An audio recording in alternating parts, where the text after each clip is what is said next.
Մարսել քաղաքում գտնվելով մենք տեղեկացանք ցավալի լուրի մասին, որ Արշակ Սրբազանը ձերբակալվել է անհիմն եւ շինծու մեղադրանքով։ Եվ հետո պատվիրյալ արդարադատությամբ սանվանվել է նրա համար երկամսյա կալանավորման ժամկետ։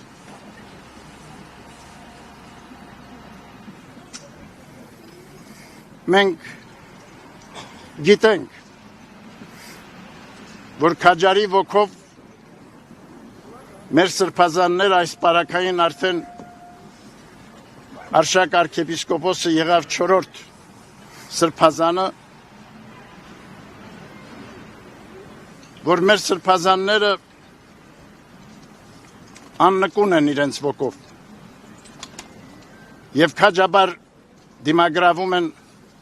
բոլոր դժվարությունները իրենց բաժին ընկած։